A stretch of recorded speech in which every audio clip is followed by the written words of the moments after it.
మీరు పక్కా తెలుసుకోవాల్సిన 5 psychological tricks. ఇవి తెలుసుకుంటే ఏ సిచ్యువేషన్ లో అయినా మీరు తెలివిగా రియాక్ట్ అవుతారు. నెంబర్ 1, ఎవరినైనా ఇన్స్టెంట్ గా ఇంప్రెస్ చేయాలనుకుంటే వాళ్ళు మాట్లాడేటప్పుడు మీ హెడ్ ని లైట్ గా నోట్ చేయండి. దీనివల్ల సబ్ కాన్షియస్ గా తిన్న మాటలకి వాల్యూ ఇస్తున్నాడు అనే ఫీలింగ్ వాళ్ళకి వస్తుంది. నెంబర్ 2, ఎవరితోనైనా వాళ్ళ సీక్రెట్ చెప్పించాలంటే మీరు వాళ్ళతో ఫస్ట్ ఒక చిన్న సీక్రెట్ షేర్ చేయండి. ఇది ట్రస్ట్ బిల్డ్ చేయడమే కాకుండా వాళ్ళు ఓపెన్ అయ్యేలా చేస్తుంది. 3, ఒకవేళ మీరు ఏదైనా గొడవలు ఉంటే మీరు మీ వాయిస్ ని సైలెంట్ ఉంచండి. దీంతో ఎదుటి వాళ్ళకి మీరు గెలుస్తున్నట్టు అనిపిస్తుంది. తర్వాత వాళ్ళే సైలెంట్ అయిపోతారు. 4, ఎవరైనా మీతో అబద్ధం ఆడుతున్నారని మీకు అనిపిస్తే ఏం మాట్లాడకుండా జస్ట్ వాళ్ళని సైలెంట్ గా చూడండి. టెన్షన్ తో వాళ్ళే నిజాన్ని బయటపడతారు.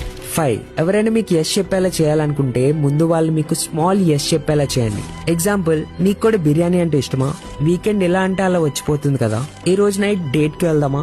బహుశా దీనికి కూడా వాళ్ళు ఎస్ చెప్పొచ్చు. ఒక్కసారి వాళ్ళ బ్రెయిన్ అగ్రిమెంట్ మోడ్ లోకి వస్తే ఎస్ చెప్పడం చాలా ఈజీ అయిపోతుంది. ఈ చిన్న ట్రిక్ తెలియక తిప్పలు పడుతున్న మీ ఫ్రెండ్ కి ఇప్పుడే షేర్ చేయండి. దీనికి నెక్స్ట్ పార్ట్ చూడాలనుకుంటే 100 ఇమోజిని కమెంట్ చేసి ఫాలో అవ్వండి. లేదంటే ఇలాంటి వాల్యుబుల్ కంటెంట్ మీకు మళ్ళీ ఎప్పటికీ కనిపించకపోవచ్చు.